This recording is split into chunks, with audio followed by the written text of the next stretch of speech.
feeling sexy and free, like glitter's raining on me.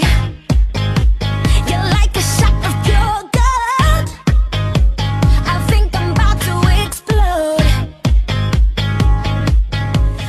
So itong contest na to is an on-the-spot shooting and editing. We give them an instruction to make a own concept, basta be creative. Last year, we've created this event na Guerrilla. It started off with cellphone lang. Cellphone, yun yung mechanics before. Tweak namin yung we've come up with concepts din.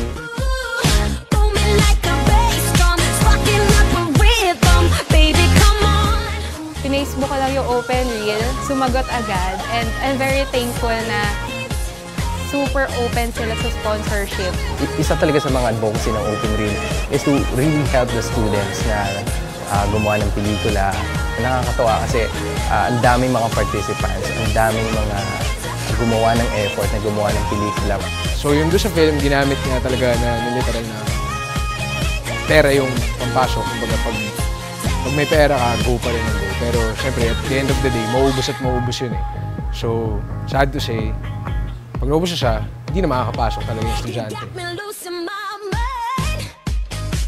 Natuwa naman ako kasi lahat nagkaroon ng concept na maayos, na nakakatuwa, and iba-iba yung pinakita ng mga students ng Mapua. And yun yung goal talaga namin sa Dotmo, is to promote video production, filmmaking, and of course animation. So welcome everyone sa ating pinaka-abangan na event. Sorry! Hey! Ano ginagawa mo dyan?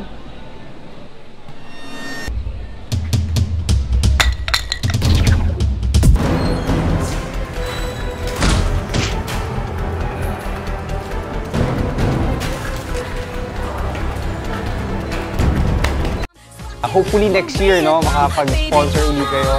And hopefully all of our students will be able to rent and para contact you guys sa mga projects. I will surely parang promote this sa mga klase ko.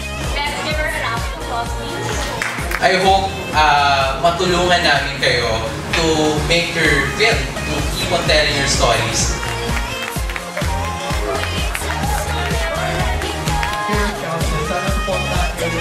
So maganda na meron mga ganitong mga prod, rentals, mga ganitong efforts talaga ng tao para makatulong pa sa iba pang mga estudyante or kapwa niya filmmakers to produce the film, yung stories na gusto nila ikwento. Thumbs up talaga sa film. And again, sana hindi kayo magsawa.